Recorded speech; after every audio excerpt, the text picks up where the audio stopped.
fifth MVP, fourth ring. LeBron opens season as Benjamin Button. By Dave McMenamin, ESPN staff writer. Cleveland. The Cavaliers raised a championship banner into the rafters for the first time in franchise history on Tuesday, and LeBron James spent the night looking like he was seeing if he could jump up and touch it. As much as the day was supposed to be about Cleveland celebrating its first professional sports championship in 52 years from the Cavs, while simultaneously rooting for a second one with the Cleveland Indians hosting Game 1 of the World Series across the way from the Q, the real show became about King James. Or perhaps we should call him Ring James. James collected the third ring of his storied career before tip-off, and then played with the same kinetic brilliance of the guy who was ringless early on in his career, thriving more off his physical ability than his overall feel and command of the game simply because he could. Only this version of James, embarking on his 14th season at age 31, also had all aspects of his game dovetailing with his extreme athleticism.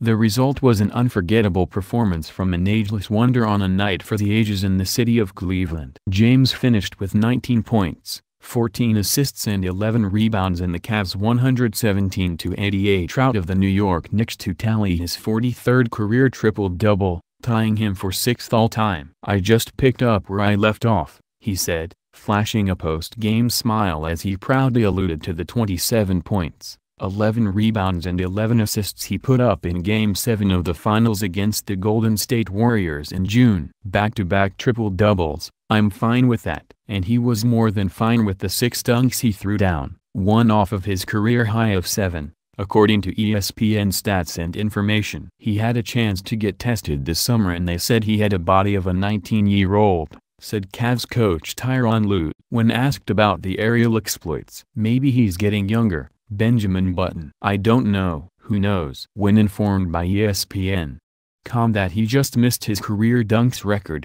James immediately recalled the game it happened, in December 2008 against the Toronto Raptors, even down to the kicks he was wearing. "The sixes," he told ESPN.com, identifying the motto along his signature line, "White with red." "Man, I had on a jetpack that day." That season ended up being the first of 4 MVP campaigns for James. But that was all he won during his first stint in Cleveland. Individual awards. With the burden of delivering a championship to Northeast Ohio finally off his back, James played free, fast and loose, catching lobs from teammates and cutting up the crowd by dancing to Rick Astley's "Never Gonna Give You Up" by the bench late in the blowout. Tuesday was a reminder that James hasn't given up on maintaining his dominant hold on the game, despite any attention Stephen Curry, Kevin Durant, Kawhi Leonard, James Harden, Anthony Davis or anyone else might receive as the league's top MVP contenders. "It's in the works,"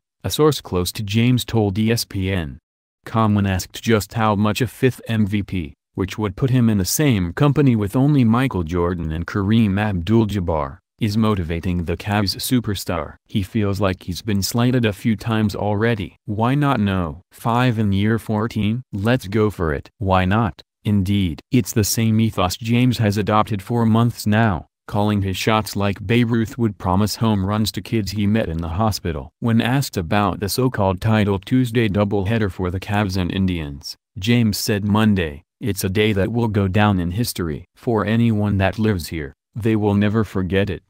It would have been considerably more forgettable had the Cavs not routed the Knicks, followed by the Tribe blanking the Chicago Cubs 6-0. Yet James delivered, and the Indians, with fresh pairs of Beats by Dre headphones gifted to them by No. 23 before their game, did as well. James is getting to the point where he seemingly can will things into being, an ability that can be rationally explained by supreme confidence, yet that comes off as damn near superhuman. When Cleveland went ahead 3-0 on the Atlanta Hawks in the conference semifinals last spring, James boldly declared, "We're a team that's destined for greatness, and I really believe that." Even though a finals matchup with either the 73-win Warriors or the Durant, Russell Westbrook-led Oklahoma City Thunder loomed on the horizon. Of course, the Cavs won it all, making the spectacle that was Tuesday night possible.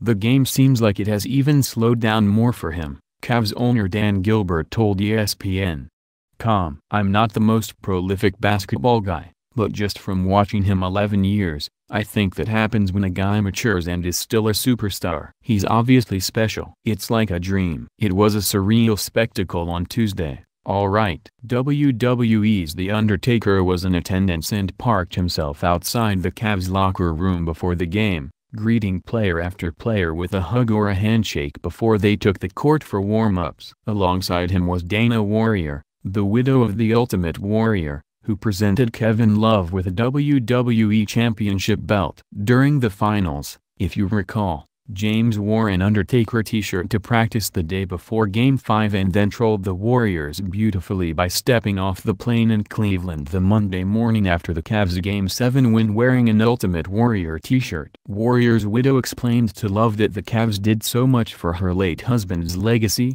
helping to keep his name alive. Love gladly handed the belt over to James, knowing it was James' audacious t-shirt choices during the finals that symbolized the belief he had in the Cavs' destiny. It takes guts to rock an Undertaker shirt when your team is down 3-1 and going into Oracle Arena the next day, facing elimination. Perhaps his playoff run was a final unfettering of a person with the weight of expectations thrust upon him so long and getting to soar, quite literally, at long last. That meant Tuesday could be merely a peek at what James could have in store for 2016-17. I feel great, James said. I feel great, man. I feel better than I felt at 19. I didn't know my body. I didn't know that you can do things at 19 that you obviously can't do at 31. But as far as being in shape and putting in all the training I put in during the season, I feel like I picked up right where I left off. I mean, I'm in a good groove so far. After finishing his media obligations, as James readied his belongings by his locker to make his exit out of the arena for the night, he took a closer look at the mini display case that came with the 400 diamond checkered championship ring, a 10-inch by 10-inch polished wooden box, covered by a crystal clear glass top with his name etched into it, topped off by a replica sword running through the center. Is that light going to just stay on like that? James said quizzically, noting the battery-operated bulb causing the case to glow. One of James' trusted security guards examined the case and found the off switch for the light when he flipped it over. Don't want it to burn out, the guard said.